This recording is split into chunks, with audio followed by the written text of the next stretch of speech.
caros internautas que nos acompanham agora ao vivo aqui pela Vox TV.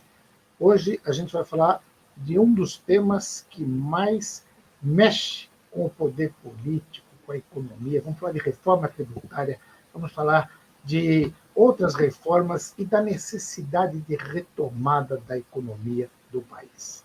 Para isso, eu tenho a honra e a satisfação de receber ao vivo aqui o Fábio Pina, que é assessor econômico da FEComércio, com vasta experiência no setor, que atua também como consultor especializado em análise econômica e avaliação de potencial de mercado e estratégias. Primeiro, Fábio, boa tarde, muito obrigado por me conceder o prazer dessa entrevista.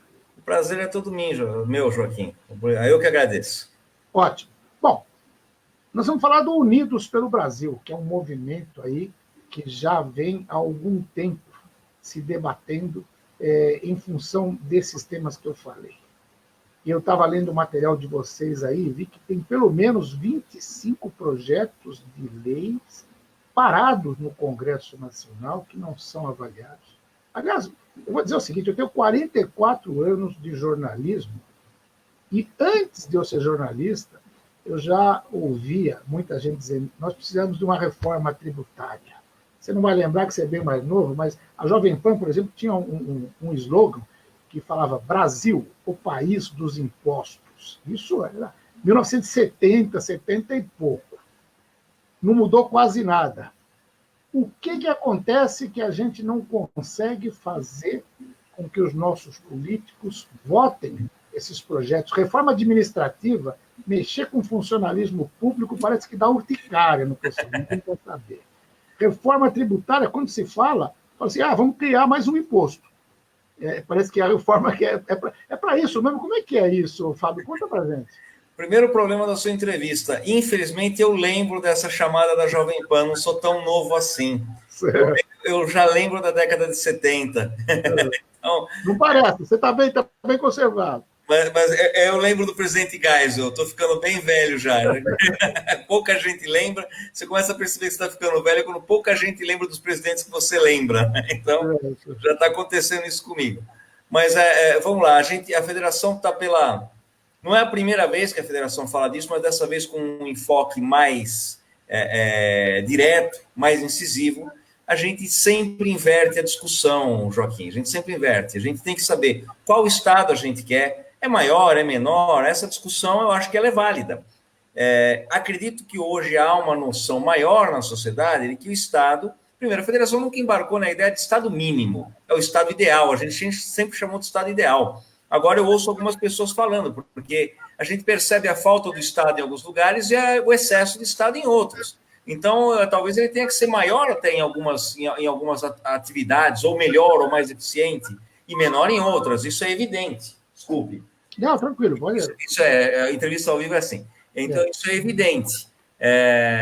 Mas, antes da gente descobrir que Estado a gente quer, falar em reforma tributária, o que a gente viu desde a Constituição de 88, em vários momentos, toda vez que a gente fala em reforma tributária, a gente não aprova exatamente uma reforma tributária, e aprova várias medidas que, resumidamente, elevaram a carga tributária de 20 e poucos por cento do PIB para mais de 35% do PIB ao longo desses 20 anos. Né? Mais de 20 anos, né? Já são 30 que a gente trabalha dessa forma. Então, ainda a história de gato escaldado, ela funciona, que toda vez que a gente ouviu o tema reforma tributária, programa Fome Zero, imposto único, imposto para a saúde, a gente não pode esquecer de onde começou a ideia do imposto único, né?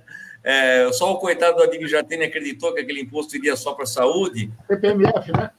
A CPMF, dinheiro não tem. E o P também de provisório, para mim, é sempre permanente. As pessoas talvez não lembrem. O ICMS começou com o Campos Salles, que teve o apelido de Campos Selos, né, porque era um imposto do selo, e ele era 0,25%. E era também um imposto momentâneo. E ele é momentâneo desde 1900, né, já tem 120 anos de um imposto provisório. Então, a gente tem que tomar cuidado com os impostos provisórios, que eles tendem a ter uma terrível mania de se tornar permanentes, e também entender que a história nos diz, né, o empirismo nos diz que toda vez que a discussão chega na reforma tributária, na prática, o que todos os entes de governo querem, União, estados e municípios, é resolver um problema seu de caixa através do aumento de receita. E é fazer exatamente, e se a gente fizer isso, se a gente, na nossa opinião da federação, se a gente consentir com isso mais uma vez, a gente está dando um cheque em branco para que o governo, mais uma vez, não faça uma reforma na sua estrutura. E aí, na sua estrutura, como eu falei, a gente pode discutir, acho que até deve discutir. Quando alguém fala, e muita gente que propõe a reforma tributária fala, não, mas a gente pode discutir em paralelo, eu não aceito mais essa ideia de discutir em paralelo, porque na prática, quando eu terminar uma reforma tributária que alivie de qualquer forma os caixas públicos, eles certamente vão abandonar a ideia de maior eficiência no Estado. Então, eu acho que o Estado não é nenhuma vingança, nada disso, mas o Estado tem que dar um pouquinho com a corda no pescoço para fazer o ajuste. As famílias, quando tem um problema de caixa, Joaquim, elas não, um problema de orçamento, elas tiram o filho do inglês, elas reduzem o plano de saúde, elas cortam as férias, elas vendem um carro, né? Então, tudo isso dá para dizer o seguinte, eu posso cortar gasto corrente, posso fazer privatização, eu posso retirar uma professora particular de um filho, para quem tem, posso decidir não fazer mais o curso de inglês, eu posso, se eu tenho uma colaboradora, um colaborador doméstico, eu posso cortar esse serviço, reduzir o número de vezes que eu vou ao médico, ao psicólogo, uma série de ajustes a gente faz na nossa família, vender um ativo, vender uma casa na praia, se tem, vender um automóvel, vender uma moto, todo mundo já fez isso, toda a classe média sabe do que eu estou falando. Mas você não tem a opção de chegar para o seu patrão, olha, meu orçamento já não cabe mais no meu salário, então aumente meu salário aí. Ou se você é um pequeno empresário, você chegar para o consumidor e falar, eu tenho que cobrar o dobro hoje do preço, porque não está mais cabendo, a minha vida não cabe mais no que a receita da minha empresa permite. Você tem que fazer pelas despesas. E, infelizmente, se a gente permitir que se aumente de qualquer forma a arrecadação, e é isso que está implícito em qualquer uma das propostas que tem por aí, certamente a gente vai ver dois problemas. Mais dinheiro vai sair do bolso do contribuinte para o governo, e o segundo problema, mais ineficiente vai ficar o setor público. Eu entendo assim também, eu estava até pensando quando você falava da discussão em paralelo, me desculpe, eu falei que eu tenho 44 anos de profissão, mas a única área que eu não passei no jornalismo foi economia, porque dizem que jornalista não gosta de número, né? Então fugir dos números, eu até gosto de números, mas como repórter e editor de política durante muitos anos, obviamente você tem que estar ligado no que acontece na economia. Mas eu não sei se você entende assim ou não, não dá para a gente pensar na reforma tributária sem antes a gente fazer a reforma administrativa. Quer dizer, a gente define o tamanho do Estado para saber quanto ele vai precisar de receita, de arrecadar. Não adianta nada você... eu defino... Outro dia eu vi uma entrevista do Armínio Fraga, que eu respeito muito como economista. Também. Acho que fez um belo trabalho como presidente do Banco Central, no governo Fernando Henrique e tal. Mas ele falou, no meio da entrevista dele, da palestra, que ainda tem um espaço para um pequeno aumento da carga tributária. Na hora eu gelei quando eu vi o Armínio falando isso. É complicado. Você concorda com essa tese aí? Não concordo, porque a gente já viu o que aumenta a carga tributária. Com esse discurso ainda tem um pequeno espaço, de pequenos espaços infinitesimais, várias vezes dá um montante muito grande. Como eu te falei, o Brasil saiu de menos de 25% de carga tributária, 22, 23, para algo como 35, 36. E pior, com 35, 36 não faz frente aos gastos, é deficitário com 35, 36. E a gente viu o que aconteceu. Um dos motivos, não é o único, para a falta de investimento e para o não crescimento da economia, é o fato de que o Estado se tornou um fim em si mesmo. E aí eu não acho, novamente, que o Estado tem que ser mínimo, ele tem que ser mais eficiente, tem que fazer mais com menos. Para mim parece claro, apesar de eu topar de novo a discussão, se o Estado tem que ser 40% do PIB, se a sociedade quer isso, nós vamos ter que desenhar um sistema tributário que tenha 40% do PIB. O que não pode acontecer, como eu escuto muitas discussões de quem não é exatamente do setor, eu quero mais educação, mais saúde, mais segurança, mais escola, eu quero mais tudo e quero pagar menos imposto. Isso não dá, a gente tem que chegar numa conclusão. Então o Estado vai fazer o quê? Justiça, defesa, segurança pública, defesa do território, monopólio da moeda, interagir subsidiariamente na educação, na saúde, porque evidentemente tem que fazer frente a uma demanda que a iniciativa privada não dá conta, evidentemente, mas qual é o tamanho disso? Ser mais eficiente, e eu acredito, nós estamos fazendo algumas contas, começando algumas contas, que com 25% do PIB e eficiência, é possível. Então, eu desenho esse Estado, aí eu desenho um arcabouço tributário. Lembrar que a federação tem uma proposta que não é de reforma tributária dessas que estão por aí, que só em medidas infraconstitucionais, tem 11 medidas mais uma pequena PEC, que você já simplifica muito sem mexer no bolso de ninguém. Então, dá para fazer alguma coisa que é a simplificação. Mais do que isso, eu acho que é abrir o flanco, abrir a carteira para o governo ir lá e botar a mão no teu dinheiro. Então, eu gosto de uma figura muito interessante que eu já vi, que é o governo está dando dinheiro, só que ele tira da tua carteira. Então, ele tira da tua carteira e depois dá dinheiro. Não faz muito sentido isso. E não tem funcionado. A gente não restringiu o governo, né, e abrir, tem mais um espacinho para mais um tributinho. Esse é óbvio. É óbvio que é mais fácil para o administrador público e eu acho razoável. Seria inocente meu imaginar que a Receita Federal agora está disposta a abrir mão de tributos. Ou a Secretaria da Fazenda ou do município. Não está. Mas cabe a nós, sociedade, falar assim, não, aqui chega. Ao contrário, é daqui para baixo a carga tributária. E vocês se virem com o que tem. E tem também gordura para cortar, né? A gente sabe disso. Tem bastante, viu? Tem bastante. A gente vê aí pelos... inclusive numa época como essa, né? Com toda a dificuldade que a gente tem, eu quero até entrar nessa discussão com você. Sim. Porque se já era difícil você falar de reforma tributária, reforma administrativa antes dessa pandemia, e o país já vinha numa recessão complicada, agora ficou mais difícil. Porque, ao mesmo tempo, eu converso muito... Você é de Santo André, era do ABC aí? Minha família é de São Caetano e eu morei muitos anos em São Bernardo e estudava em Santo André. Então, eu conheço bem o ABC. Você é do ABC de uma forma geral mesmo. Sou do ABC de uma forma geral mesmo, A, B e C. Eu converso com muitos pequenos empresários e a FEComércio lida muito com isso, porque ela sabe que a força desses pequenos empresários, os caras que geram 5, 10, 15 empregos cada um, eles acabam gerando a grande maioria dos empregos com carteiras assinadas formais do Brasil. E eles estão desesperados, é óbvio, porque o cara que não pôde abrir a loja esse tempo todo, o cara que não pôde abrir restaurante, não pôde abrir bar, o pessoal do setor de serviços, aí, de eventos e tal.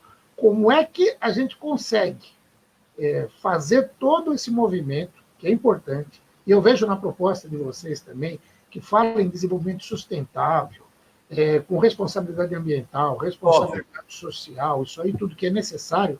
Como é que se faz tudo isso? Como é que se volta a retomada econômica? Você falou em 25% do PIB, eu acho um valor até legal. Para quem está falando em 40% hoje, né? Sim. 25% dá para fazer isso. Isso passa necessariamente por um processo político. Passa. De eleição, de escolha. E aí eu pergunto, Unidos pelo Brasil, é um movimento partidário? Não que eu saiba. Bom. A federação também não é partidária. A Federação do Comércio, para ela, não interessa quem vai fazer o ajuste que a gente acha necessário. Até porque, quando um governo é eleito, em tese, ele tem um mandato e ele expôs um plano ou algumas diretrizes e a gente vai seguir aquilo ali.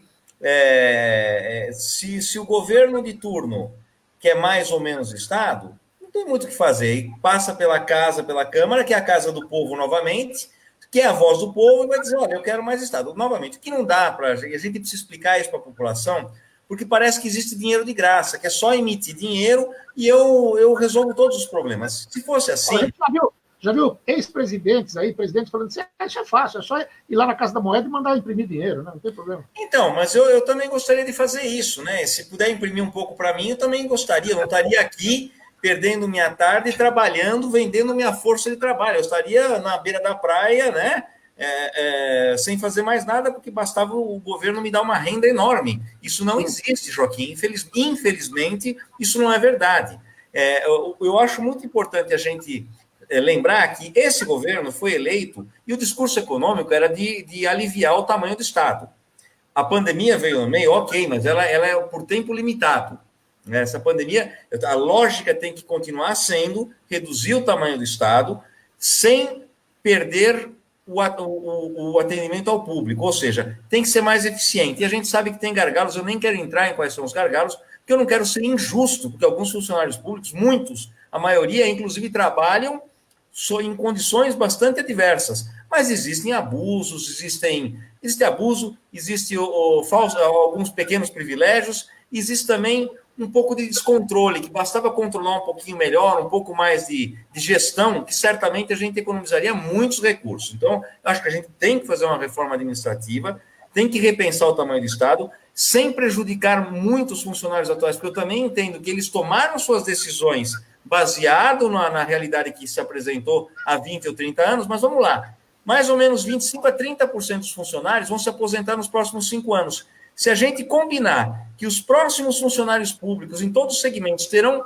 sistemas diferentes de avaliação, de salário de entrada, de aposentadoria, de contribuição, já deve dar uma economia monstruosa. E só de eu falar isso, de fazer esse ajuste, eu não prejudico quem está aí.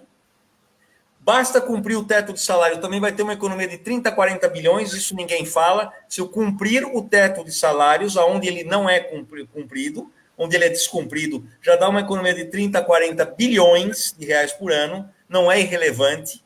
É metade da reforma da Previdência em 10 anos, certo? Sem a gente ter que fazer nenhuma reforma, basta cumprir o que já existe.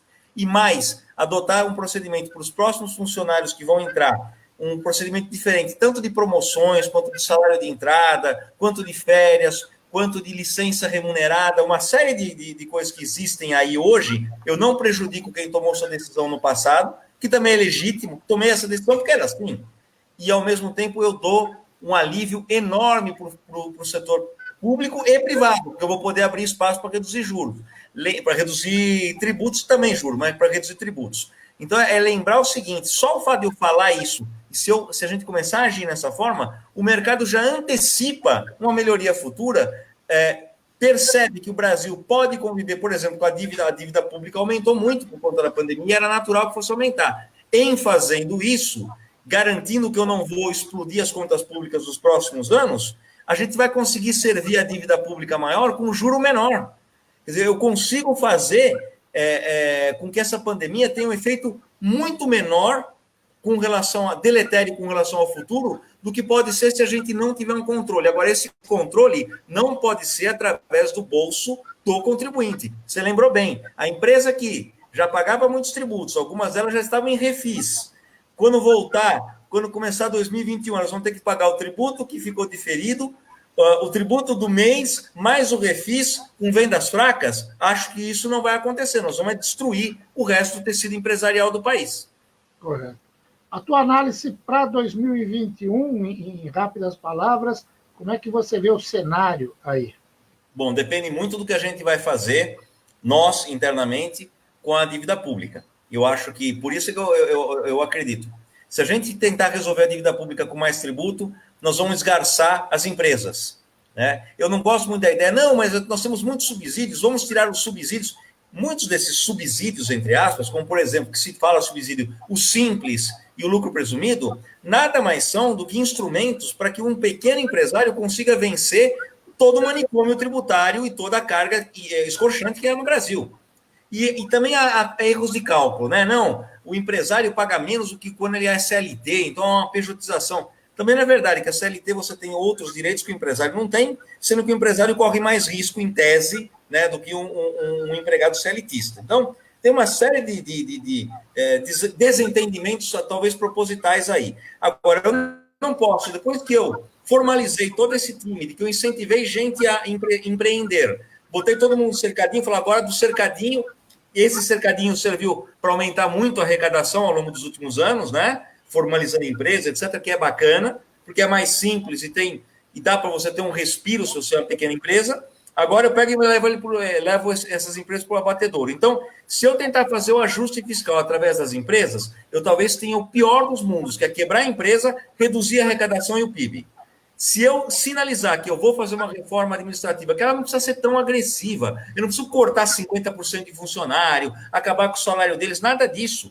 É alguns privilégios, alguns exageros, prever daqui para frente como vão ser a entrada dos novos funcionários, eu tenho certeza que o alívio que isso dará será monstruoso e o mercado vai comprar o Brasil como um país eficiente e promissor. Então, depende muito, 2021 depende muito do que a gente vai fazer do nosso destino daqui para frente.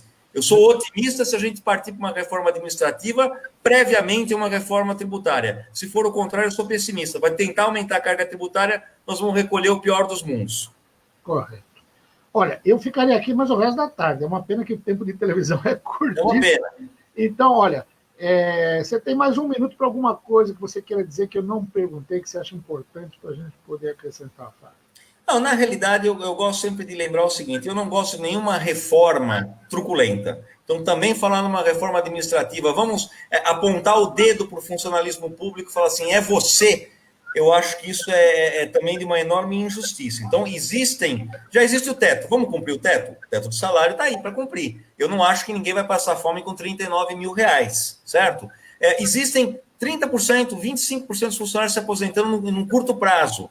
Que tal a gente rever a entrada? Que tal a gente ajustar as carreiras? Porque elas são muitas, dificulta até um RH adequado. E mais ainda, também prejudica o bom funcionário público. Outra coisa, a gente tem que rever o crescimento na carreira. Ele não tem que ser por tempo de serviço, tem que ser por eficiência. Mas tudo isso tem que se fazer na entrada. Eu não posso agora que o cara já está na fila há 2 horas, falar, fechou o brinquedo. Eu também não acho justo. E também não acho que é legal a gente fazer dessa forma, apontar um culpado, demonizar o culpado e fazer. Tem que chamar o culpado não, tem que chamar quem vai também dar sua contribuição, a sociedade já deu muita, os funcionários públicos mostraram também que dão sua contribuição eventualmente, lembre-se do SUS, que funcionou melhor do que a gente imaginava, né, durante a pandemia, mas eu acho que dá para fazer de uma forma combinada, sem machucar muito ninguém. Não dá mais para ser no bolso do contribuinte, infelizmente. Correto. Fábio, nós vamos falar mais vezes. Fica aqui o programa à disposição.